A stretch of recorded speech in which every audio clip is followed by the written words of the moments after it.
সবাইকে অনলাইন স্কুলের ক্লাসের জন্য সবাইকে স্বাগত। আমি মোহাম্মদ সুমন মিয়া ভুইয়া, সহকারী শিক্ষক গণিত, লেশিয়ারা দারুসুন্নাহ দাখিল মাদ্রাসা কসবা বিবারিয়া। আজকে এই করোনাকালীন সময়ে তোমরা ভালোই আছো এবং তোমাদের পিতামাতা সবাই ভালো আছে। এখন আমি আজকে একটা তোমাদের গুরুত্বপূর্ণ ক্লাস করাবো। ক্লাসটি হচ্ছে নবম এবং দশম শ্রেণীর ত্রিকোণমিতির একটি সৃজনশীল অঙ্ক। এর অধ্যায় হচ্ছে 9.1 এবং 9.2। তার এই ত্রিকোণমিতির সৃজনশীলটি করতে আমাদের কতগুলো সূত্রের প্রয়োজন। এই সৃজনশীল সমাধানটা করতে আমাদের কতগুলো সূত্র আগে শিখতে হবে। সূত্রটি হচ্ছে ত্রিকোণমিতীয় অনুপাত। এই প্রয়োজনীয় সূত্রটি হচ্ছে, প্রথম আমরা tan থিটার সূত্র ব্যবহার করব। tan থিটার সূত্র হচ্ছে লম্ব বাই ভূমি। আমরা যদি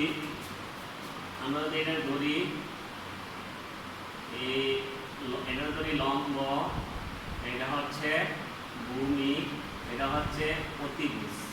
আমরা এ বি সি, লম্ব, ভূমি, অতিভুজ। আমরা এখন জানতে হবে এ বি হচ্ছে লম্ব, বি সি হচ্ছে ভূমি, আর এ সি হচ্ছে অতিভুজ। তো আমরা tan থিটার সূত্র হচ্ছে লম্ব বাই ভূমি সমান A B by AC, A B by BC.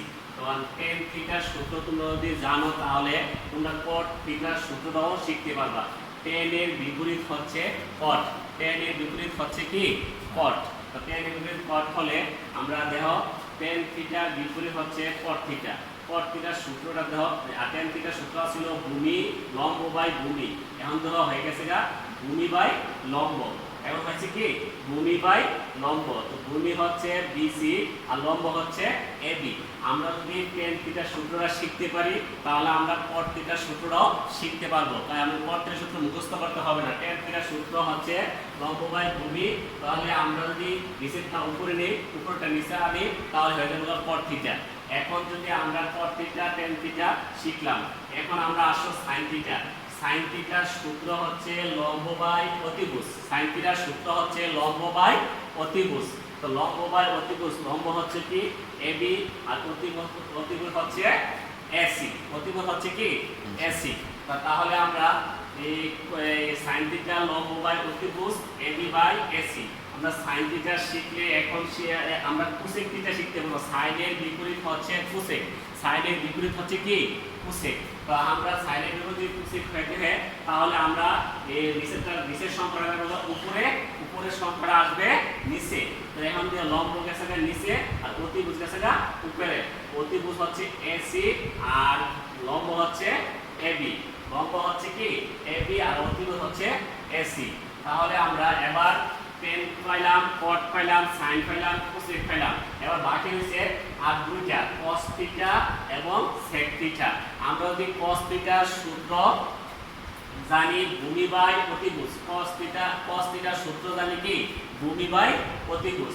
তো ভূমি বাই অতিভুজ, ভূমি হচ্ছে বিসি, ভূমি হচ্ছে বিসি আর অতিভুজ হচ্ছে এসি। ভূমি হচ্ছে বিসি, অতিভুজ হচ্ছে কি? এসি। তাহলে এখন আমরা cos থিটার বিপরীত হচ্ছে sec থিটা। cos থিটার বিপরীত হচ্ছে কি? sec theta.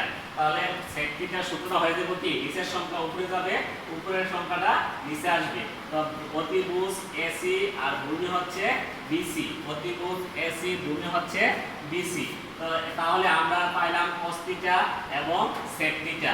এখন আমরা এই তিনটা সূত্র ভালো করে মনোযোগ সহকারে তোমরা খাতায় লিখে নিবা।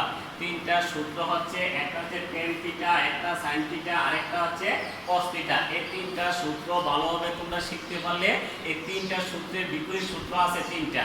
তাহলে আমরা মনোযোগ সহকারে খাতায় যদি সূত্রগুলো লিখে নেই তাহলে আমরা এই সৃজনশীল অঙ্কটা করতে আমাদের জন্য সহজ হয়ে যাবে। তাহলে আমরা আগে সূত্র শিখব, তারপরে অঙ্ক করব। তাহলে আমরা তোমাদের এই সাইড নোটে সূত্রটি লিখে দিয়েছি। তাহলে তোমরা একটু সূত্রটি দেখবা। সূত্রটি দেখার পরে তোমরা অঙ্কটি আমি এখন একটা ক নাম্বারের সমাধান করে দিচ্ছি।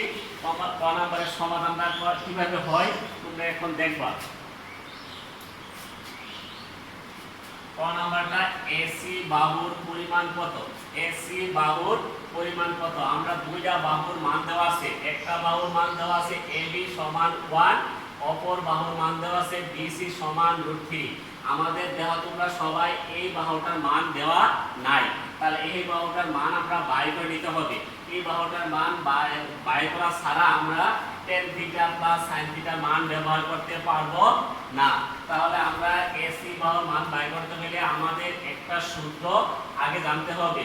এই সূত্রটি আবিষ্কার করছে পিথাগোরাস। সূত্রটি আবিষ্কার করছে কি? পিথাগোরাস। সূত্রটি হচ্ছে AC হোল স্কয়ার সমান AB whole square plus BC whole square. AC whole square equal to AB square plus BC square. তাহলে এই সূত্রটা আমরা আগে শিখতে হবে। এই সূত্রটা আবিষ্কার করছে পিথাগোরাস।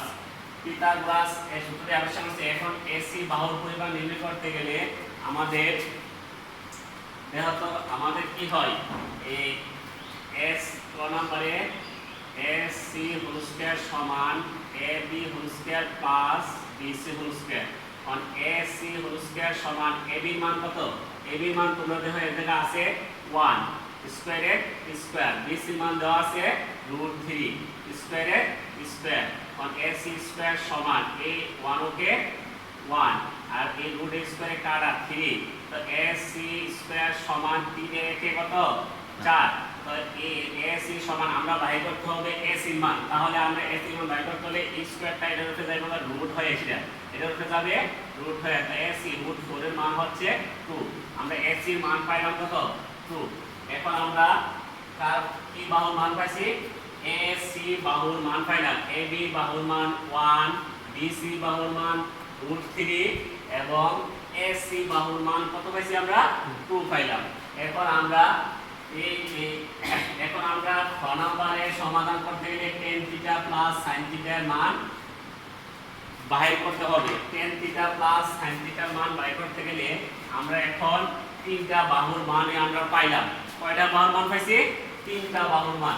এখন আমরা দরকার খ নম্বরে tan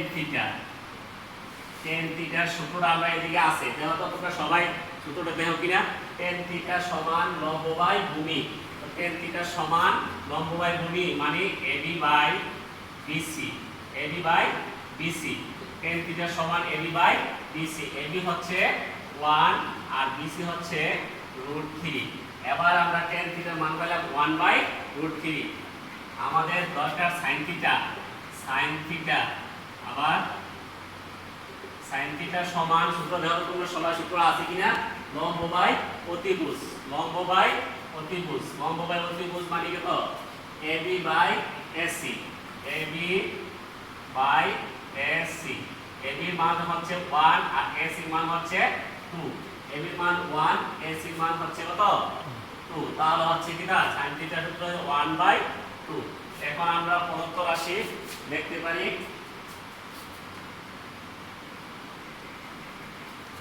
প্রদত্ত রাশিটা হচ্ছে এই প্রদত্ত